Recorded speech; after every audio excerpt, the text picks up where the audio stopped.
Lloyd Blankfein is one of the world's most influential corporate leaders. He is the chairman and CEO of Goldman Sachs. He oversees more than $900 billion in assets and nearly 33,000 employees. This morning, he is hosting the company's North American Energy Summit. He's here in Studio 57 to talk about the economy, the energy revolution changing America's place in the world, and much more. Welcome. Thank you, Charlie. Good to be here. Let me begin with the economy, overall, the global economy. I mean, people say it's getting better and it's picking up, and your own analysts and economists say that. But what does it need to pick up a higher level of growth? What do we need for a spurt in the global economy? Well, that's the big issue. I'd say people don't just think it's growing. The economy is growing, and the U.S. is especially growing. I think it's I can't think that growth is embedded now, but it's not growing fast enough to increase the amount of jobs.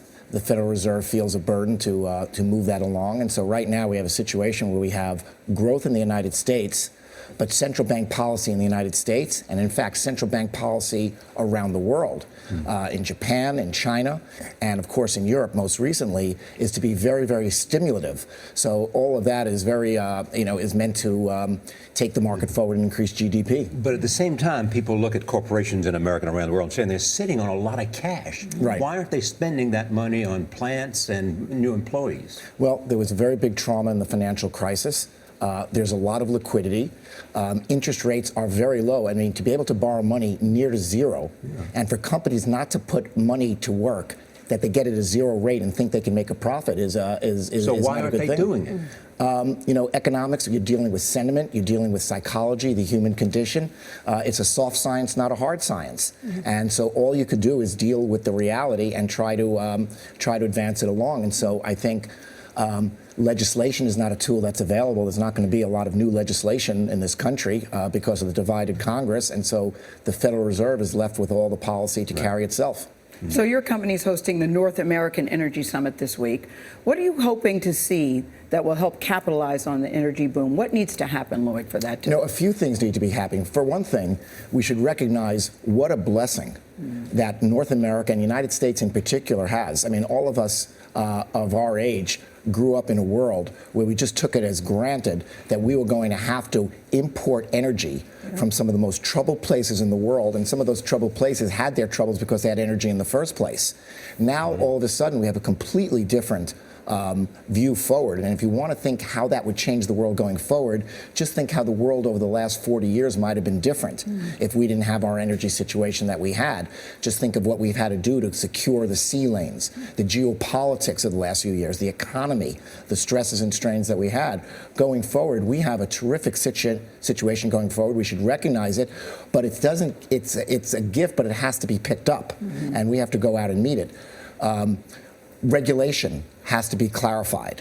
It's very hard to go out and make big investments to take advantage of for example, the shale energy if we don't know if it's always going to be there, at what price it's going to be there, whether the country is going to allow it to be exported, or whether it's going to go and, in effect, subsidize U.S. manufacturing.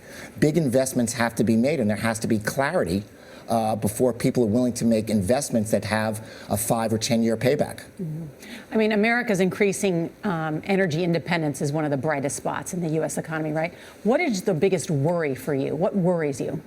Well, the people on both sides of this, first of all, everybody is pro-energy and everybody's pro-environment. It's not a question of somebody being right and somebody being wrong. Everybody's right. You have to reconcile these concerns also with the opportunity.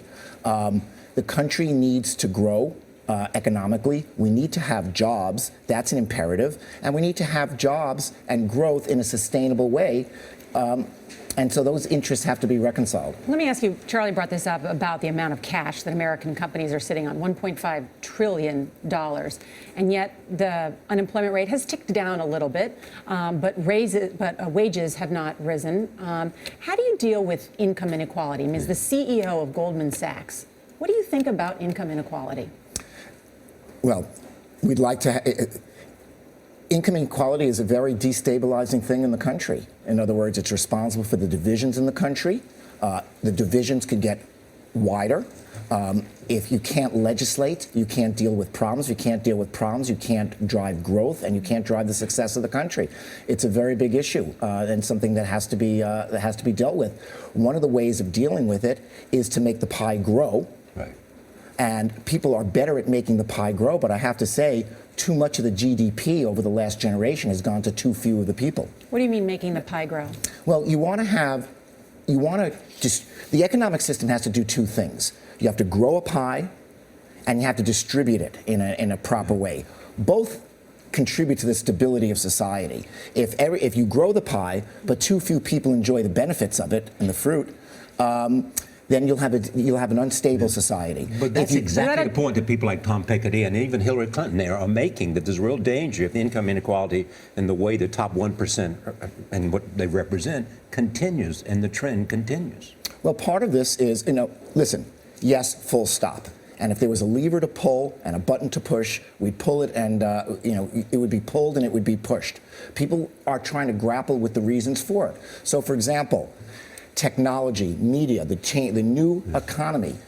If you do something really well, the entire world beats a path to your door. The number 3, number 5, number 400 player gets nothing. It's almost a winner take all.